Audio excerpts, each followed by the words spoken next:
Hello student, দশম শ্রেণীর ছাত্রছাত্রীদের উদ্দেশ্যে বলছি, আজকে তোমাদেরকে বাংলা গ্রামারে শব্দভাণ্ডার সঙ্গে কিছু দিয়ে দেব এবং বুঝিয়ে দেব। বাংলা ভাষায় শব্দভাণ্ডারকে মোটামুটি 6 ভাগে ভাগ করা যায়। খাতায় লিখে নেবে তোমরা, লিখে নিলে শিখতে তোমাদের সুবিধা হবে। যথা তৎসম শব্দ, অর্ধতৎসম শব্দ, তদ্ভব শব্দ, দেশি শব্দ, বিদেশি শব্দ এবং মিশ্র শব্দ।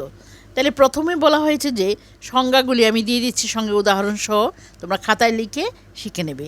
যে সমস্ত শব্দ সংস্কৃত থেকে অবিকৃত আকারে, বিকৃত না অবিকৃত এবং অপরিবর্তিত আকারে বাংলায় গৃহীত হয়েছে তাকে তৎসম শব্দ বলে।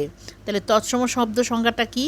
যে সমস্ত শব্দ সংস্কৃত থেকে অবিকৃত ও সংস্কৃত থেকে অবিকৃত মানে কোনো বিকৃত হয়নি, অপরিবর্তিত আকারে বাংলায় গৃহীত হয় তাকে তৎসম। যেমন মনুষ্য, ভবন, খাদ্য, শত্রু, কাষ্ঠ, এগুলি তোমার বাংলা সংস্কৃত ভাষা থেকে মানুষ থেকে যে মনুষ্য, ভবন, তার কোনো তোমার এগুলির কোনো বিকৃত রূপ হয়নি এবং কাষ্ঠ, প্রীতি, স্পর্শ, ত্বক ইত্যাদি দেওয়া আছে এখানে, এগুলি লিখে নেবে।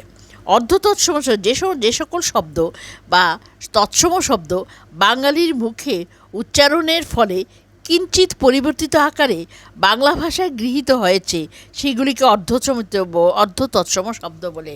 আবার বলছি, খাতায় লিখে, যে সকল সংস্কৃত শব্দ বা তৎসম শব্দ বাঙালির মুখে সংস্কৃত উচ্চারণের সময় কিঞ্চিত পরিবর্তিত আকারে বাংলা ভাষায় গৃহীত হয়েছে সেগুলিকে অর্ধতৎসম শব্দ বলে। যেমন ক্যাষ্ট, তোমার গিন্নি, শ্যালক, সূর্য, এগুলো হচ্ছে অর্ধতৎসম শব্দ। তদ্ভব শব্দ যে সকল শব্দ যুগ যুগান্তরে বিবর্তনের ধারাপথে প্রাকৃত ও অপভ্রংশের স্তরের মধ্য দিয়ে পরিবর্তিত বাংলা ভাষায় প্রবেশ করেছে তাকে তদ্ভব শব্দ বলে। যেমন চামার, চর্ম থেকে এসেছে চামার, মাতৃ থেকে মা, কাঠ, কাষ্ঠ থেকে কাঠ, নাচ, মাটি ইত্যাদি, এগুলি বিভিন্ন জায়গা থেকে এসেছে, এগুলি উদাহরণ দেওয়া আছে।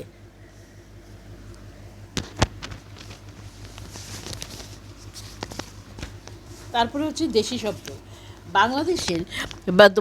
বাংলাদেশের আদিম আর্য জাতির জনগোষ্ঠী থেকে যে শব্দ বাংলা ভাষায় ম্লান হয়ে এসেছে সেগুলো শব্দগুলিকে বলা হয় দেশি শব্দ। যেমন গঞ্জ, ট্যাংরা, ডাহা, বোঝা, ডাগর প্রভৃতি অনেক কিছু আছে উদাহরণ, তার মধ্যে কয়েকটা তুলে ধরেছি। বিদেশি শব্দ যে সমস্ত শব্দ বিদেশ থেকে আমদানি হয়ে বাংলা ভাষার নিজস্ব স্থান করে নিয়েছে সেই সমস্ত শব্দগুলোকে বলা হয় তো বিদেশি শব্দ। যেমন আমির, ওমরাহ, খাজনা, সেতার, দরদ, পেঁয়াজ, রুমাল, বিলিতি, আরব, ইংরেজ, হজ ও দেশি, এগুলি হচ্ছে বিদেশি শব্দ।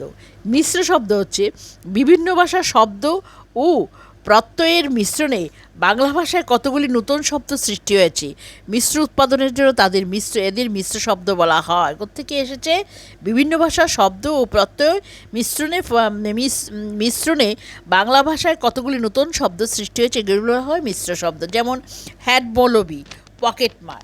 ঠিক আছে স্টুডেন্টস, আমি আজকে এতটুকু পর্যন্তই তোমাদেরকে দিয়ে দিলাম। তারপর আগামী দিন আবার আমি আস্তে আস্তে সমস্ত গ্রামারগুলি খাতায় লিখে দেব এবং বুঝিয়ে দেব। তোমরা আজকে তোমাদের শব্দভাণ্ডার কয় প্রকার, কী কী উদাহরণসহ লেখা আছে, এগুলি খাতায় লিখে নিও, তারপর শিখতে পারবে। ঠিক আছে স্টুডেন্ট, গুড নাইট।